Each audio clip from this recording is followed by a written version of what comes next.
Hey, running out of time, blah, blah, blah, blah. What's up, it's a culture detective here, investigating your favorite albums, and just now I finished the Ano album review, but right now I'm going to be doing my actual final album review video of the year, and of course, to end it off with a huge bang, I'm going to do a mini albums review, where I review not 1, not 2, not 3, 4, 5, 6, or 7, but 8 albums in a single video. Speedrun them all. Yes, so yeah, I'm gonna just talk about some music. Starting off, I'm going to be talking about the new Hertz album, Present. Hong Kong music. Yes. There are actually a couple more Hong Kong albums this year that I kind of want to review, but I don't have the time, so I'm going to review next year, I guess. But this album has been on the list of things to review for like half a year already, and it is a new album from the synth pop rock band TheHertz, and it is a Hong Kong album, and it's not really like a studio album because all of the tracks on this album are basically singles, so it's kind of a compilation album. But albums like this give me hope for the Hong Kong music industry because a lot of the tracks on this album are genuinely fun, forward-thinking synth pop rock jams. I love the track Monster, which became one of my favorite tracks last year, even though it's released in 2021. It is a jazzy, funky, spooky pop rock banger, and the feature from Serenity is amazing. Then we have ballads like Love Letter at the End of the World, which, yeah, Hong Kong ballads, cantopop ballads, are boring as hell, but they added some cinematic strings and nostalgic chords on this track, which I really love, and the track So Deep is a cheeky synth pop banger about people who look too deep into song lyrics. There are a couple of tracks here and there that feel kind of amateurish, kind of basic, not really all that great, but overall it is a really good album. If you want to get into Hong Kong music, check this album out. I'm feeling a 7 out of 10 on this album, yes. Next album on the list, NicolasJaar and Ali Sethi, Intiha.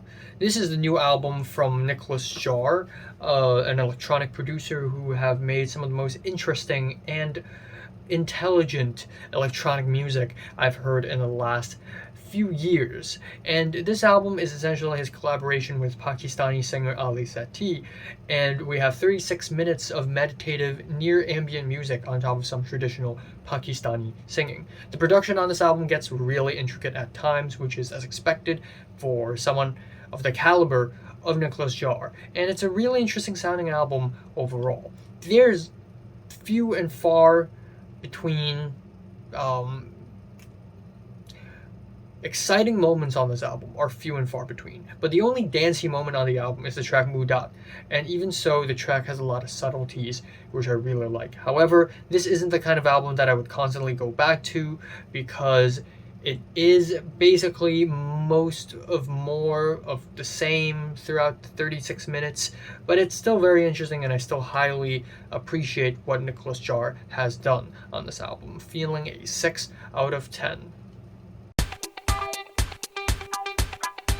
Third album I'm going to be talking about is the new JoeyValence and Bray album, Punk Tactics. This album is 31 minutes of old school hip hop. Think late 90s, early 2000s braggadocious hip hop, and it's awesome. You know, the first few times I listened to this album, I was going to give it a 7, but upon re-listens, I enjoyed this album so much more. There's just a lot of energy on this album. The beats are loud and bouncy, and the deliveries by the two rappers, I believe it's two rappers, right? And not just a rapper and producer. I don't know. The deliveries are braggadocious and bold, and I love it. Some beats on this album are genuinely banger beats. Tracks like Delinquent and Dance Now and RN, the way the beats incorporate horns and also boom bap beats in general are just fantastic. The later bits of this album get into a bit of rock music territory, which is a strange change of pace, but I think overall the album is still really, really good, and it is genuinely one of the better rap albums of the year. Feeling an 8 out of 10 on this thing. Another rap album to talk about is the new Mike album, Burning Desire. First off, album cover, amazing. Chef's kiss. Next up, experimental abstract rapper Mike has returned with the new album.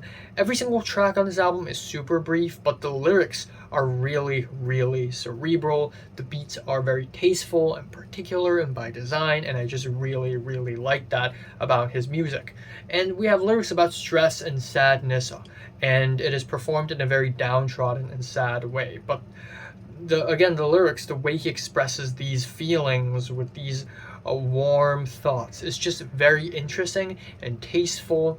I actually talked about his last album, Weight of the World, a little bit on this channel, and I didn't really like Weight of the World. I thought it was very formulaic, but this album is so much more colorful and interesting, and my personal favorite track on the album, also one of my favorite rap songs of the year, Please Don't Cut My Wings, featuring Earl Sweatshirt.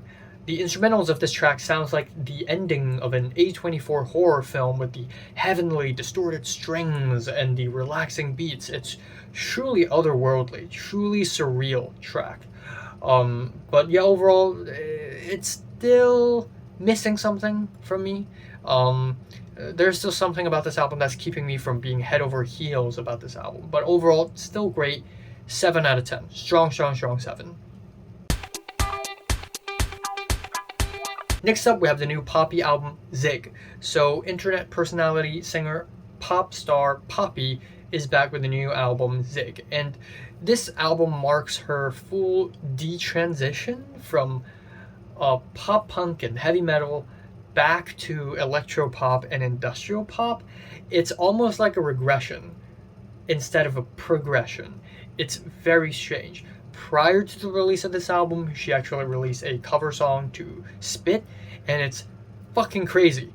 She went ham on that track, and it's just metalcore mayhem, but this album is just mostly industrial pop, and it's really tacky, kind of formulaic, and honestly a huge step down for Poppy in my opinion. Kind of disappointed, feeling a 4 out of 10 on this album.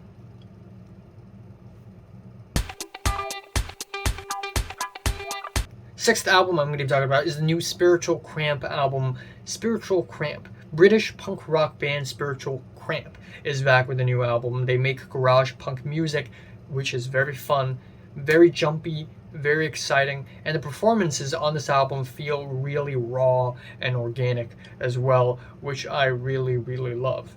And actually, back in 2017 or 2018, they released an EP, and at that point, when I heard about the EP, when I listened to the EP, I was already really excited, and for a long time, I've been excited for them to release a full-length studio album. But yeah, while it did live up to its hype, I feel like most of the music on this album is kind of same. I wish there's more versatility worked onto the album, but overall, good job. 7 out of 10.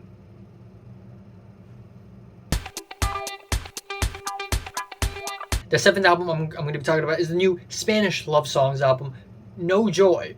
So, SpanishLoveSongs, emo pop punk band, basically abandoned their emo pop punk sound and started making heartland rock music a la what the Killers are doing now, or the Killers is doing now.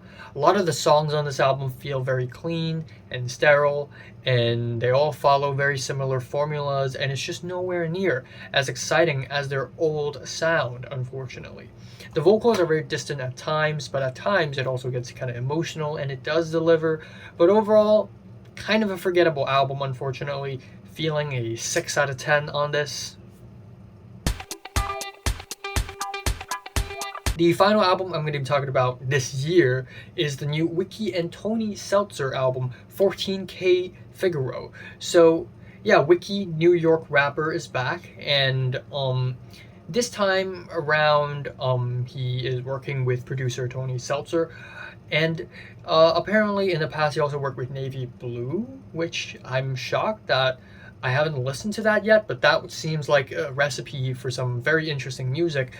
But yeah, Wiki is a New York rapper, and he really embraces New York with his accent and his attitude. The beats on this album are also very versatile. We have trap beats, jazzy, spacey saxophones at times, breakbeats at times. I love the relaxing guitars and thumping beats on the track Lily Pad. I love the chopped soul samples on the album ending New Religion. But overall, this album just doesn't quite hit the spot for me. I think some of the tracks here feel redundant. Some of the tracks here feel like they're just too similar to one another, so they feel like repeats. And this album is a little bit too long, could be shorter, but overall still really good. Feeling a decent 7 on this thing.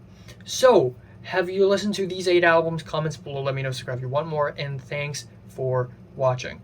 I'm gonna pack today, and the next video I'm releasing will probably be the first video of list week.